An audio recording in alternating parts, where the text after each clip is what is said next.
There have been some major updates to the tuning process in Where Winds Meet, and in today's video, I'm going to be highlighting what those changes are and how you can take advantage of them. First things first, what I'm going to try to do is actually get an item worth tuning to kind of showcase a good example. So I'm going to open some Supreme chests, and I actually got super lucky on this one and got a weapon chest from it, which is perfect because I do need some new dual blades. So I'll go ahead and open this. Here we go, lock in the dual blades, open this, cross my fingers, and okay, I will happily take minimum physical attack. So now that we have the item that we actually want to tune, I want to start talking about other items that may be in your bag. More specifically, those items that have that little gold or purple icon in the lower left corner of the item itself, kind of like this. With these recent changes, if you recycle these type of items, you will now get this unique shell item. So for example, I just recycled a tier level 71 purple piece of equipment that had that gold attunement icon. So I got a tier 71 shell that guarantees a legendary perk. This is important because down the road, you're going to get a closer look at what exactly that means. You can continue to do that essentially for every single piece of equipment that you have that icon for, or you can actually just use the item directly through the tuning process. These items essentially got buffed with the recent update, and that's because you can actually get these shells back after the tuning process. If you are lucky, there is a small chance where essentially if you use these shells through the tuning process, you can get them back after you tune the item, essentially allowing you to guarantee more legendary perks on items through the tuning process down the road.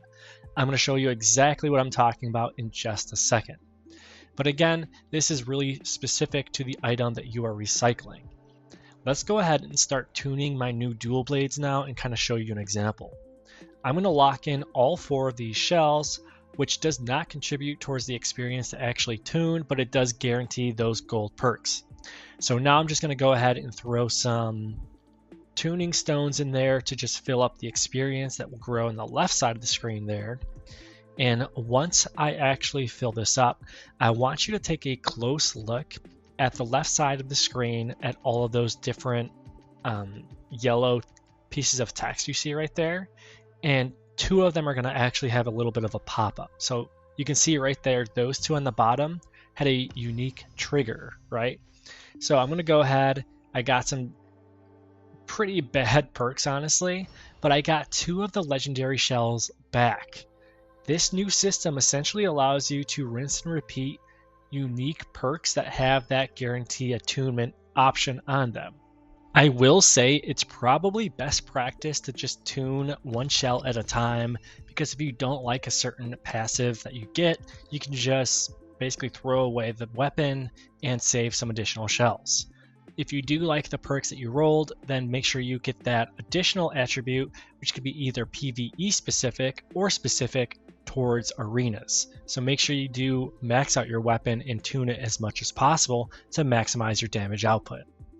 The biggest change though, and again, probably the most important item moving forward that you need to take advantage of when it comes to tuning, is this type of shell. This is what you're hunting for moving forward regarding tuning, and it's these rainbow shells that guarantee not only legendary perks, but also the max value for the perk itself. You'll end up finding different pieces of gear moving forward with this type of legendary infix on it, where you can then recycle it to get those sought after shells, but I'm just going to call it out, these are very, very rare. So if you can get them, make sure you use them wisely and on certain pieces of gear that you really, really want to max out. The other thing I did want to call out is the fact that with these new shells in the game, it's a perfect opportunity to go back certain tiers in your arsenal and really max them out as much as possible, just because tuning gear is now going to be easier than previously, allowing you to get some quick upgrades and just maximize your overall martial mastery. And that really covers it. I hope you guys enjoyed the video. If you did, be sure to like and subscribe, because I've got some more Where Winds Meet content coming soon.